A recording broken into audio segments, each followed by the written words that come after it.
Ako, nakakatakot talaga. Pagpasok ko, syempre hindi naman siya nakikita dito. Nakapatay ilaw. Binuksan niya ang ilaw ngayon. Sabi niya sa akin, patay mo yung ilaw. Tapos pinatay ko. Pagpatay ko ng ilaw, binuksan niya yung ilaw niya sa kabila. Tapos sinara yung kurtina. Natakot ako. Ako, nakakatakot talaga.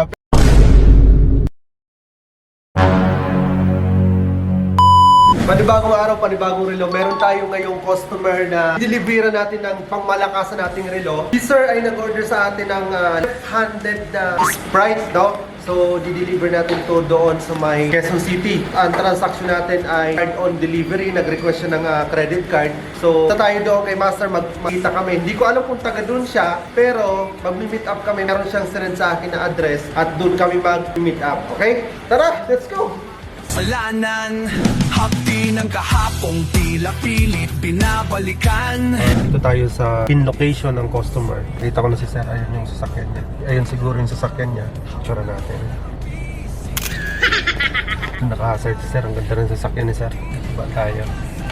Sa bawat sigaw ng pangalan, Master Joy, lumipad kang mataas. Sa ilalim ng bituin may kinang at walang wakas.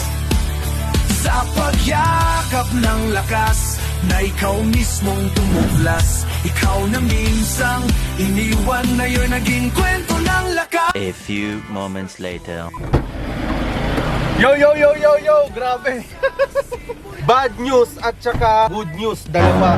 Nahin natin yung bad news. Bad news kasi hindi natin nakuhanan ng vlog yung transaction namin ni sir. Good news naman dahil instead na isa lang ang kukunin ni sir, ginawa niyang apat. Nagandahan si sir sa dala nating mga relo, no? Bawas na.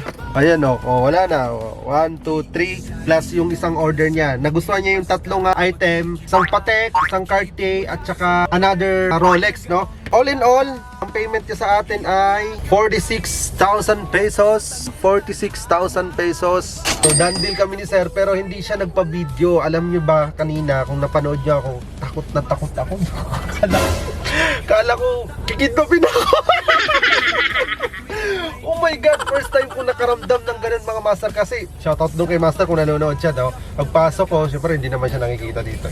Nakapatay ilaw. Binuksan niya ang ilaw ngayon. Sabi niya sa akin, patay mo yung ilaw. Tapos pinatay ko. Pagpatay ko ng ilaw, binuksan niya yung ilaw niya sa kabila. Tapos sinara yung kurtina. Oh my goodness! Nakakatakot talaga. Pero good thing, good news, napakabait ni sir. Simple lang siya.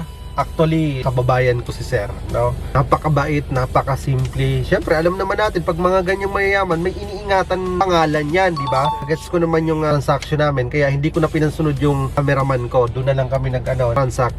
Kaya lang kami sa gilid, pinapunta niya ako doon. Alam ko yung isa, ibibigay niya doon sa tropa niya. Tapos yung isa doon sa partner niya. So ayun lang, kung nanonood si sir nito, shoutout po sa inyo. Maraming salamat po sa pag-avail. Amount of 46,000 pesos. Salamat sa pagtitiwala sa amin, no? Sa susunod na mga video namin, sa mga susunod na customer namin, hanapin niyo lang si Master, okay? See you guys!